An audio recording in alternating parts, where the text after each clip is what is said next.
During my tenure in the Bush administration, there wasn't, after 9/11, a single American killed in the U.S. by terrorists, and we stopped a lot of terrorists. Now, could we have done less? Maybe, but less might have resulted in attacks, so it's hard to criticize that. Hello and welcome to the GZERO World podcast. Here you'll find extended versions of interviews from my show on public television. I'm Ian Bremmer, and today, 20 years have passed since 9/11, but is the world any safer?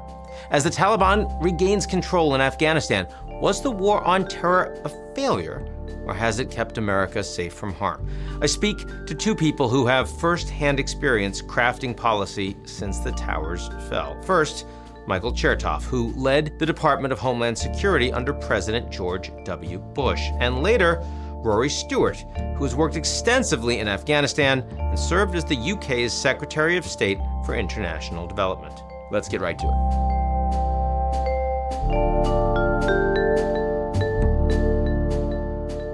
The GZERO World podcast is brought to you by our founding sponsor, First Republic. First Republic, a private bank and wealth management company, understands the value of service, safety, and stability in today's uncertain world. Visit firstrepublic.com to learn more. This podcast is also brought to you by Walmart. At Walmart, we are committed to creating opportunities for veterans. That's why we've hired more than 250,000 since 2013, and more than 27,000 military spouses in 2020 alone. Now we're launching a program to help veterans and military spouses find employment, gain an education, and grow veteran businesses. Learn more at walmartfindafuture.com.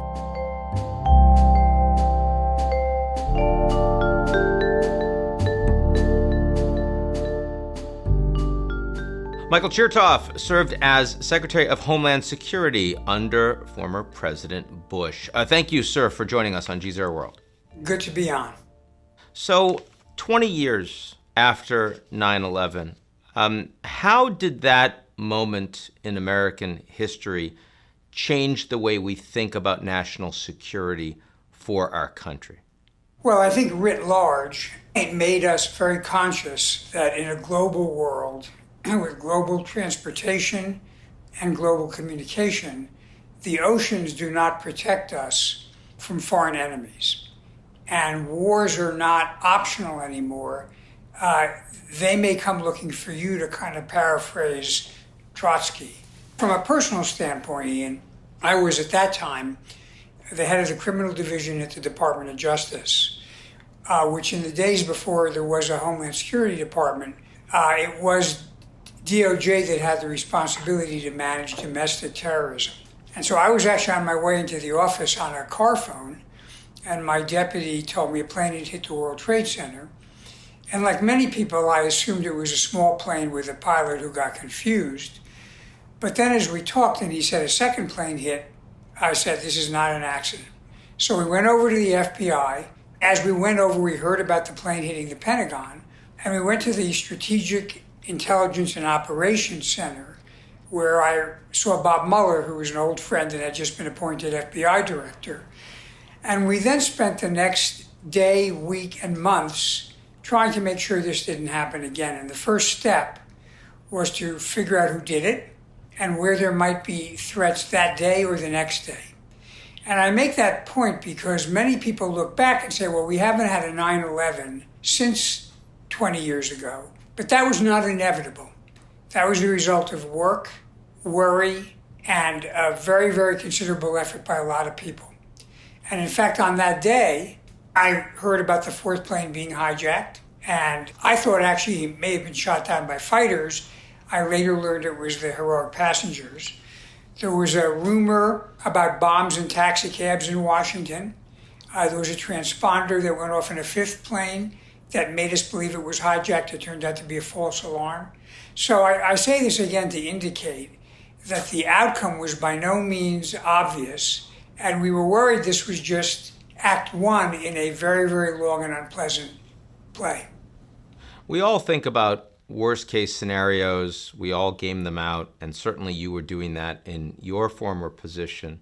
But when the news came, on that morning in September, was this worse than anything you thought realistically would likely occur on your watch? I would say yes, although I could certainly imagine worse things happening. But, frankly, the terrorist attacks we had seen prior to 2001 had been on American facilities overseas. So we had the bombings in East Africa. We had efforts to attack a ship in, I think it was the Persian Gulf. There was, for example, the Bojinka plot in the 90s, which would have hijacked planes in Asia. But we hadn't had a major attack by global terrorists in the United States. So while it was conceivable, I think we were more inclined to worry about a truck bomb or a car bomb or something of that scale. The idea of hijacked planes that would be commandeered would not have seemed a very likely outcome, although I think we did learn that there were some bits of intelligence that suggested that was something being looked at. This was a period of time when the United States, I wouldn't say felt invincible, but certainly felt as if it was way on top of the global order. The Soviet Union had collapsed, the European Union had enlarged, NATO had enlarged. How dramatic and how quick was the change in view of America's role in the world? And what did that feel like to you? Well, and I hate to do this to him because he's probably heard it many times, but Francis Fukuyama's book, The End of History, was a remarkably infelicitous title given what happened on 9/11. We did think in the 1990s that we were at an inflection point where America was on top, there were no rivals of scale, and the economy was doing well. We didn't really worry about national security threats. Cyberspace was still a kind of a curiosity, not really a major attack vector. And so I think many Americans believe that there might be some small incidents that would occur, but nothing that would threaten the United States in even nearly an existential threat.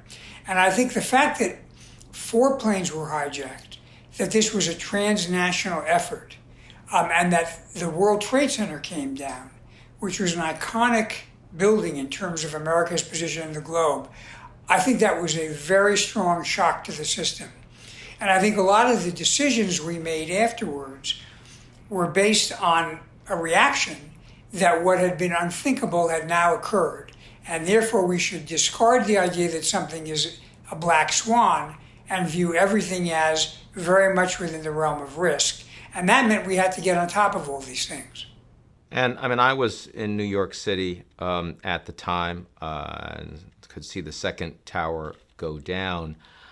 It certainly felt like the country was suddenly at war from that perspective, that personal perspective that day. Now, when that happens, of course, you need to make sure that that can never happen again. And when overwhelmingly you focus on that never happening again, everything else can get deprioritized and you can focus too narrowly on that. How much of that could it have even been on your mind at the time? Or was it just overwhelming reaction, rally around the flag? In the very short term after 9/11, there was an understandable and appropriate, a very strong focus on preventing something from happening imminently of that kind of scale. And so we needed to build a system to collect information, to collect intelligence, to examine and inspect what was coming into the country, and to begin to strengthen our critical infrastructure. We also needed to look at even more significant terrorist attacks that might involve weapons of mass destruction, chemical weapons, biological weapons. All of that was appropriate. I will say that, for the first couple of years, much of what the intelligence community focused on was of necessity very tactical. It was literally going through where particular jihadis might be located, what particular groups might be out there, where there might be laboratories or other imminent threats. I think at some point, obviously we launched the effort in Afghanistan and Iraq, and that also absorbed a lot of intelligence resources. As we go through the decade and into the next decade, What we begin to see, though, is a little bit of a failure to appreciate that there will be other threats. And so I think the strategic intelligence effort directed at Russia and China, in a way, got put in the back burner. And I remember thinking to myself, oh, all those people who took Russian and Chinese in college, thinking this was going to be the next big thing when they graduated in 2000, now they wish they had taken Arabic or Urdu. But the truth is, now all those graduates in Russian and Chinese studies are very much in demand. And I think the lesson for me is, while sometimes you have to answer the fire alarm immediately, you still need to inspect all the other buildings that might be threatened down the line. You don't have the luxury of only one problem at a time. If you could have taken a decision back from the Bush administration, from a Homeland Security and national security perspective, what would it have been? Would it have been the war in Iraq, or would it have been something else? Well, unfortunately, hindsight gives you an advantage. But I guess I would say the war in Iraq in two senses. First of all, it did distract us from Afghanistan. We may have overestimated our ability to resolve the Afghanistan conflict in a way that would be stable and balanced. And certainly from a resource and attention standpoint, Iraq drained a lot of attention. But I would also say that we were not clear about the mission in Iraq or what would happen after we won. And the planning for post-war was not what it should have been. The assessment and articulation of goals was not clear. And as a result, it became basically a magnet for all kinds of attacks on Americans that absorbed more resources, more attention, and more patience. The problem with Iraq is we weren't clear on what our objective was and what it would mean to win. And once we got in there and we had toppled Saddam, there was uncertainty about how long we were going to stay and how we ought to deal with the disorder there. There was a bit of a sense of, well, it's not our problem, but it really was our problem if we were going to stay. That's fair enough. What about on the domestic side? Obviously, trillions of dollars not just spent on the wars in Iraq and Afghanistan, but also spent on Homeland Security in so many different manifestations inside the United States, both in terms of the Patriot Act and the surveillance, but also the beefed up security, the necessary critical infrastructure investments. What's the one or two there that you say, we didn't do it right, we had the wrong focus, we overdid it, we overspent? What would you say 20 years on? Well, it's a little hard to judge that because, in fact, we did not have a significant terrorist attack in the U.S. after 9/11. In fact, during my tenure in the Bush administration, there wasn't, after 9/11, a single American killed in the U.S. by terrorists, and we stopped a lot of terrorists. And even afterwards, there were more attacks that were really just inspired by terrorism, but not any global jihadis traveling in. So you would have to say that certainly we were successful in patrolling the borders against terrorism and building an intelligence capability to identify terrorists and in hardening some of our infrastructure, like, for example, airplanes and the airports. Now, could we have done less? Maybe, but less might have resulted in attacks. So it's hard to criticize that. I think perhaps on the intelligence collection standpoint, once we had kind of calibrated what was out there, I think we might have adjusted it a little bit and maybe been, frankly, a little bit more transparent in why we were collecting what we were collecting. But I will say that a lot of the uproar about collection of metadata, which is really nothing more than who the sender of a message is, who the recipient is, and how long its duration was. I think it was slightly overdone, maybe because the scale of it seemed a little bit unaccustomed. But the fact is, one of the things we learned in looking at 9/11 is that the connectivity among the hijackers was a major factor that we could have used to frustrate the attacks. And therefore, looking for those kinds of signs and signals without getting into content, had some real value. So that makes me want to ask you a very uncomfortable question, even an inhumane one, which is, if we haven't had any major Islamic terrorist attacks inside the United States emanating from abroad. And again, I know we've had some lone wolf stuff, San Bernardino and whatnot. I mean, should your initial reaction to that be, wow, we did a fantastic job? Or should it be, wow, we probably really overspent? It's not the latter, because I'll tell you, we came close in 2005. Or maybe it was 2006, when we had a plot that was uncovered to fly airplanes from Heathrow to North America and blow a dozen up in midair. And it was very good intelligence work. Some of the things you're talking about that allowed us to detect and stop that so nobody got killed. So the fact that we didn't have a big attack here was not an accident. And there was a deterrent effect, to be honest. Had we been lax, more would have tried. At some point, they gave up and focused on other things. But that's not an argument against vigilance. It actually validates vigilance. So I asked you the question at the beginning about the things that you would have done differently looking back at the Bush administration. You served on the cabinet. But today, if you were in the Oval with President Biden and you could give him one piece of advice that he'd take on changing the way the U.S. is governing and leading around the world, what would it be? I would say, and I think he knows this, first of all, I would make sure we are talking to and coordinating with our allies. I understand there was a little bit of a disconnect in terms of our decision in Afghanistan, where some of our close allies claim they weren't consulted. And I do think it's important to hear what they have to say, because part of what we're trying to do is reassure them that we are back, and they have our confidence, and we have their confidence, and we have each other's backs. And then I think you always have to make sure you're listening to outside voices. You know, for someone who's been in Washington a long time and has a great group of advisors, they've been together, and there's a little bit of a bubble that arises when you've worked for 10 or 20 years with people, and you all can anticipate the way you think. So once in a while, it's a good idea to bring fresh blood in, even contrary views, so that you get a reality check on some of your decision making.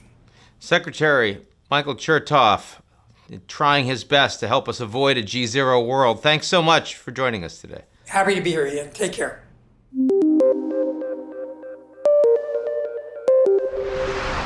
And now to Rory Stewart. He wrote the book The Places in Between after spending 36 months walking across Afghanistan. He later served as the UK's Secretary of State for International Development. He believes President Biden's Afghanistan withdrawal was a costly mistake and that we could see an increase in Western-directed terrorism because of it. Rory Stewart, thank you so much for joining us on GZERO World. Great to see you. Thank you for having me.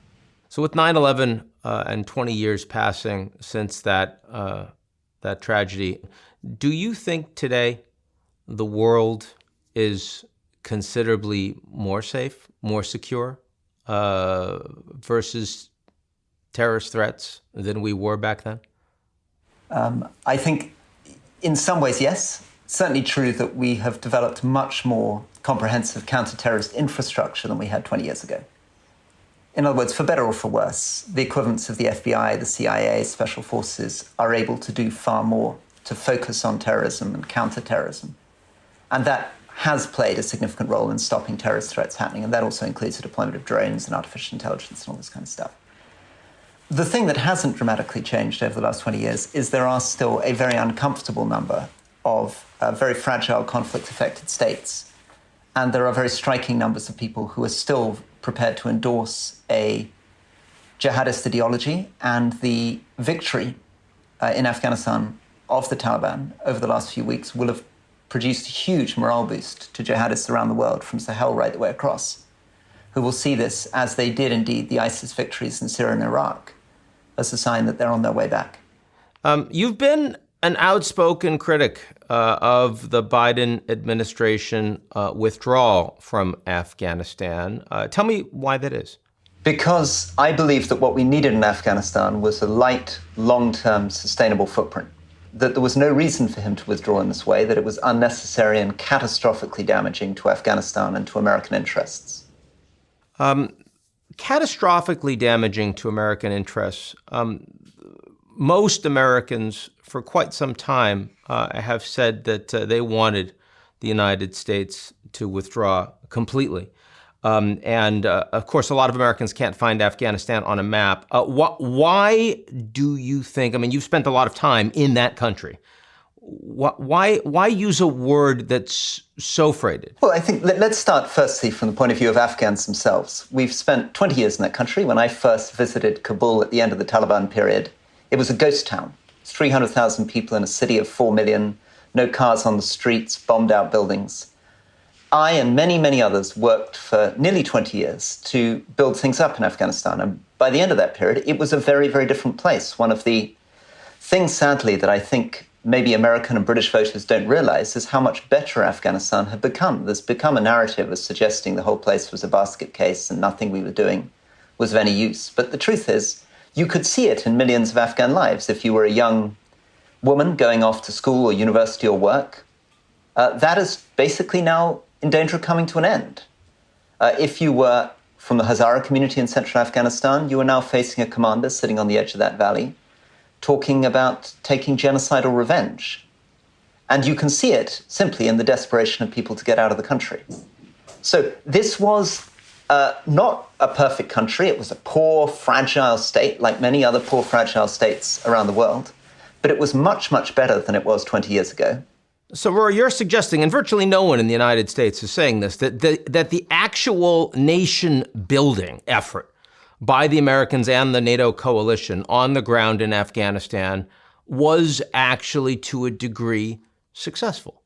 I'm saying that the improvement in millions of lives was incredibly successful. I don't want to get caught up in this idea of nation building. Building nations is a very difficult long-term thing. After the US had been with troops in Korea for 20 years, South Korea was still a military dictatorship with a GDP per capita lower than the Congo.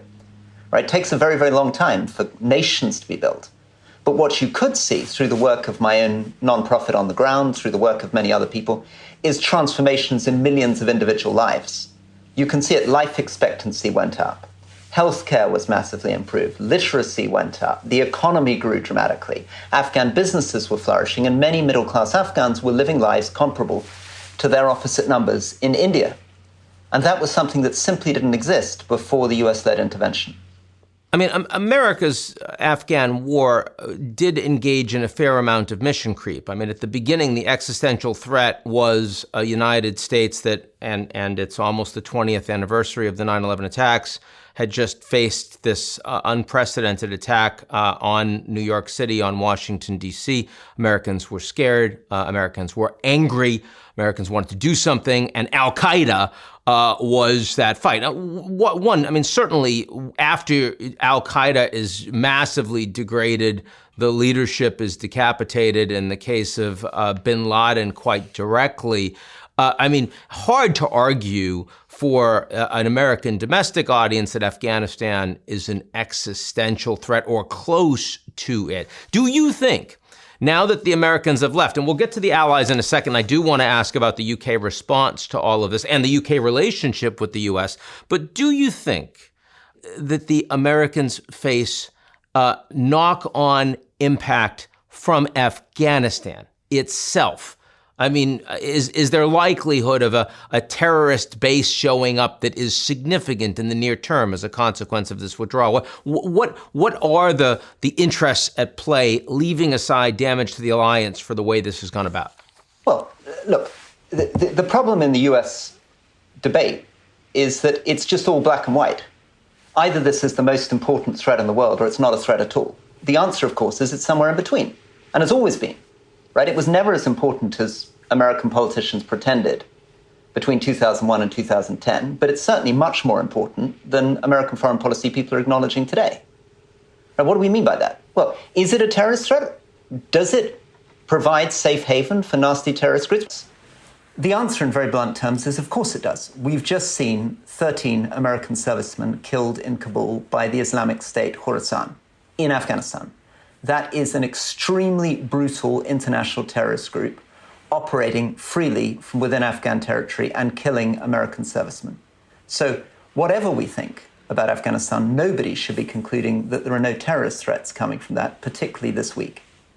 Secondly, what happens when the United States withdraws? Is the United States going to have more capacity to control and monitor the emergence of terrorists in Afghanistan after they've left than when they were there? Certainly not. And who's going to fill that vacuum? But the United States is basically at the moment holding off all support from the Taliban. China, Russia, Pakistan are going to turn up and say, okay, we'll step into that void and we'll begin to provide the support. And one of the naiveties of this whole thing is the idea that somehow if America leaves, this is all going to be just an internal issue inside Afghanistan. Of course it isn't. You've created a vacuum into which Iran, Pakistan, and others will flow. So in terms of any of the things that we've cared about for the last 50 years, regional stability, terrorism, our humanitarian obligation towards the Afghan people, the credibility of the United States and its allies, this is a very, very damaging moment. I understand that there's no reason to trust the Taliban, but I also understand that there is at least a possibility that the Taliban can't govern this country by themselves and are going to have to recognize that they'll need to govern it with other groups in the country. Does that mean that all of these efforts of humanitarian rights organizations and others are necessarily just done and failed? Is this a cataclysm by definition? Can we already make that decision? There is a very small chance that some of these things might survive in some form. But it's a very small chance. And if President Biden was betting that somehow handing the country over to the Taliban would be fine and nothing would go backwards, he was taking the most incredible, irresponsible risk. The chances are overwhelmingly that the kind of Taliban we see now will not be enormously different to what existed 20 years ago. And we can be absolutely confident that the Afghan economy is going to shrink very dramatically, that health and education services are going to struggle to survive, that development and humanitarian aid is going to be blocked, and that most Afghans, particularly Afghans living in places like Kabul, will find their lives considerably worse than they were 3 months ago. How much damage do you think has been done to the U.S.-UK special relationship, as we call it, as a consequence of this? Well, you need to sort of put it back and see it from the British point of view. So since the 1950s, Britain has designed its entire foreign policy and defense policy around the United States. Essentially, Britain around the world has tried to find out what the US is doing and do it at a slightly smaller scale alongside the United States. Everything's designed around the United States. So we went into Iraq with the United States. We went into Afghanistan with the United States. And of course, we lost hundreds of lives in Afghanistan fighting an American counterinsurgency warfare strategy. And every one of our generals and every one of our politicians and diplomats was out there repeating the lines from the George Bush administration and the Obama administration about why Afghanistan was so incredibly important. Repeating to our own grieving parents of dead soldiers the US analysis, which was that this was a threat to global security, that we needed to do this, that it was important to defeat the Taliban, that we had a moral obligation to Afghan women, and we were going to stick the course. And throughout that whole period, the United States was very flattering to Britain. Right? When it suits the United States, they're very good at saying, oh, you're absolutely critical to us. We're so grateful for you coming along with us. All these lives you're losing in Helmand make a huge difference to the effort. We really care about you. But at the moment of departure, the US wants to get out, and it appears to forget that it had any partners on the ground at all. There was no real attempt to include Britain in any of these conversations. And through the manner of the departure, the US seems to indicate that this entire story of a partnership or relationship was nonsense. When it suited the US to get a coalition behind it, it could be as charming as it wanted. But when it wanted to leave, any attempt to reach out to other countries and say, do you really think this is sensible? If we're leaving, is there any way that you could fill the gap that we're leaving behind? Can we provide some enablers behind you? 2,500 soldiers is not very many to ask NATO to keep behind when the US leaves. Can we facilitate that in some way?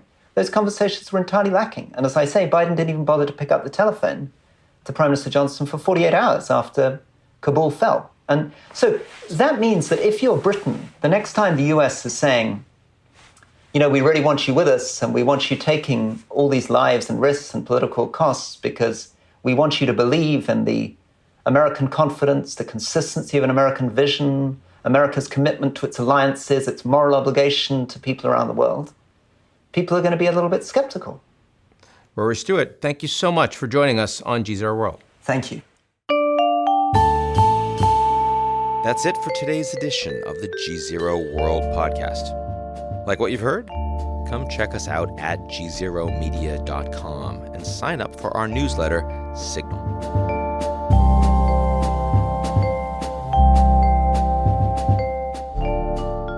The GZERO World podcast is brought to you by our founding sponsor, First Republic. First Republic, a private bank and wealth management company, understands the value of service, safety, and stability in today's uncertain world. Visit firstrepublic.com to learn more. This podcast is also brought to you by Walmart. At Walmart, we are committed to creating opportunities for veterans. That's why we've hired more than 250,000 since 2013, and more than 27,000 military spouses in 2020 alone. Now we're launching a program to help veterans and military spouses find employment, gain an education, and grow veteran businesses. Learn more at walmartfindafuture.com.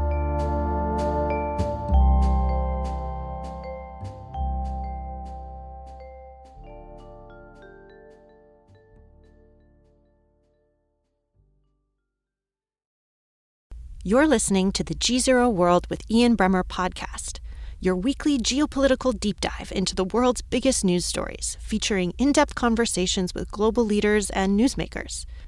To get more of GZERO's insights on global politics every morning, sign up for our free newsletter, GZERO Daily, at gzeromedia.com.